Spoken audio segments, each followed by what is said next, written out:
What's up, guys? If you're not subscribed, please subscribe. Also, please smash that like button on the video and enjoy the show. I mean, I have no, you'll never hear me say anything about lessening the amount of emotions that animals have. I think that humans struggle with recognizing the amount of emotions that other humans have. So I think when you have a bird, I think it's so outside of our, like I constantly have people telling me where they're like, wow, did you know that animals feel? And it's like, well, anybody that owns a dog knows that animals feel emotion. You ever like, you know, if it has something and you got to put that collar on and like you see them looking embarrassed and looking sad and looking, you know, or if they do something wrong. Oh yeah. Oh, they know. Oh, they know. You know that look where they're just like, oh, I shouldn't have taken your sandwich off the counter. And it's like, yeah. I watch all those videos on Instagram. Oh yeah. When they're like showing the dog right after, and they're like, oh yeah. You ever see the one where the dog's just taking a piss on the floor? No. He's just like straight up spread and just starts like just pissing in a puddle, and she's like, Rocky. And so just golden retriever is like, every time I see that. I do think though that I know that dogs have more of a connection to human facial expressions than in any other animal. Like, is that just because they're domesticated? Yeah. Yeah. It's because we've bred for that. They or we have figured that out. Like the fact that you can like look at your dog and just cock an eyebrow and they're like, we're going outside. And it's like, yeah, you know. But is that's where I always get confused because I don't know shit about with this, but that's evolutionary because I would assume because we've bred them for whatever it is, thousands of years now. And so at some point that changes the DNA so that they're able to recognize human expression literally in their DNA simply because earlier in the tree, in the family tree, a dog, you know, their forefathers lived with dogs and learned how to do this stuff. So now it's automatic. You see what I'm saying? Yeah. It's weird. The question with dogs is, did we domesticate them or did they domesticate themselves? And so was it that human villages were here and the wolves would come and the wolves that were friendlier didn't get killed? Or was it that humans took them in and bred for a trait and bred them down? Like we took the grass that was the ancestor of corn that had like 2 kernels on it and we bred it into corn that has lots of kernels on it. So we engineered that. Did we take wolves and turn them into dogs? And what was the motivation for doing that? It's like, well, you see it again, back to the Amazon. You see, it's like living 1,000 years ago. The people aren't treating their dogs the way we treat our dogs. It's not like a family member that they love. It's an alarm system. They keep dogs because the dogs are territorial. The dogs understand humans. The dogs stay out of the way. But if somebody else comes to that camp, the dogs start barking. It's a really good alarm system. Yes. So nobody goes anywhere without dogs. Not in the wild, not in the Amazon. You bring your dogs. All the gold miners have dogs, and you get anywhere near them, and the dogs go off. And so it's like right there, they're providing us a service, which is the same reason that capuchin monkeys and squirrel monkeys will like share territory. They'll even like hold each other's babies because Can we pull them up, capuchins? More. What's the other one? Capuchins and squirrel monkeys. They'll actually like share. They'll like make mixed groups. And they'll share responsibilities, and it's just more eyes in the sky. They'll all be looking out for harpy eagles. They'll all be looking out for food. Now, can they they're different breeds of monkey. Can they communicate like verbally? Do they understand each other? I think they understand each other just fine because they indicate which directions they want to go. They share the same food sources. So it's like an Irishman with an American?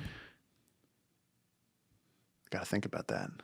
An Irish, yeah, right. Like maybe we can't speak the exact same language, or we have a different dialect, but yeah, got it. Okay. Wow. Wait, this is all them together. Yeah, and so see that too. He's using tools. Whoa! How high up are they right now? I don't think they're very high. That looks like they're at some sort of rehabilitation center. Yeah. Somebody's hung that thing. Yeah, and they're just having fun. But you know, in the wild, you see them sharing habitat. They'll be in the same tree. They'll be all hanging out together. I was just hanging out with squirrel monkeys and the. Oh, they really do look like squirrels. Wow. Yeah. You were hanging out with squirrel monkeys? Yeah, sitting in the forest with squirrel monkeys. Did they just like come up on your shoulder? No, not like that. Wild animals. I can't think of a wild animal that'll like come on to you like that. No, they're comfortable in being near us. But if I ever like A lot of it has to do with posture. You have to know how to approach a wild animal. So like if you look directly at them, they're gone. If I'm writing in my notebook and I'm not moving my head, the intention of pose is this direction, the monkey's over here. I can look at them and observe them peripherally, but I can't turn my head towards them. And the same thing goes for if you're tracking a coyote or something. Yeah, the hands, the where your shoulders are. And it's like you can't wave at these things. No, then you're gone. Then they think you're attacking them. Yeah. And the elephants are very similar, very, very big on pose. You know, if an elephant has ears out and is looking at you, posted up, ears out, that elephant is investigating you. That elephant is like, wait, what is this? You know. Yeah. Elephant, ears back, relaxed, trunk is busy doing other things if it's foraging. And then elephants will do this thing where we'll be close to elephants, and elephants sometimes will be like a little bit annoyed that the people are close, but they want to keep watching us, but they don't want us to know that they're watching us, so they'll start fake eating. So they'll start breaking stuff off and just throwing it to the side, and they're like side-eyeing you. And it's like, I can see what you're doing. It's really funny. Oh, man. Then my other favorite one is that baby elephants, a lot of times, if they're like, oh, I'm kind of scared of these people, I'm going to go hide. And they'll stick their head in a bush, and their entire ass and body is it's like a baby putting a blanket over its head and thinking it's invisible. It's just like, I can see what's the meme of like the person standing behind the tree, but the tree's like this thin, and you could see him, exactly and they're like, you can't see me. Exactly that. That's funny. For such a smart animal, you would think better for that. But it's usually the babies. Yeah, maybe they're also like, especially at that age, they're not aware of their size. No, they're not. They're not aware of their size. No they're still learning to use their trunk. Baby elephants don't know how to use their trunk. You see them like flipping it around, trying like knocking shit over. Like they have to take time. How long does that take to learn how to use that from birth? It's a few months. Well, that's kind of fast. I thought you were going to say a couple of years. Yeah, I mean, they're with their mother for years. But you would, a deer gets born and stands up. A giraffe gets born and stands up. An elephant gets born, stands up. But then when they're still drinking milk from their mothers, they're just using their mouth. When they get to the point that they're actually dexterous with their trunk and can pick a berry off of a tree and give it to themselves. Or I've seen in India people that have elephants on the roadside where it's India. So you go up and you put your hands in, prayer hands, and you bow your head, and the elephant touches you on the back of the head. You've been blessed. And then you take a coin and present it to the elephant, and the elephant has a fingers on its trunk, and it grabs the coin, takes the coin like this, opens its trunk, and the coin falls into the base of the trunk here. And then as it moves to the next person, you hear this jingling like pirate treasure. What is it going to do with it? It's got 700 coins in its trunk because it's got an owner. He's taught the elephant to do this. So the next person comes, next person comes, you bend down, prayer hands, elephant touches you, blesses you. Oh, wait, do the kid too. You hold the kid, the elephant blesses the kid, Lord Ganesha, thank you.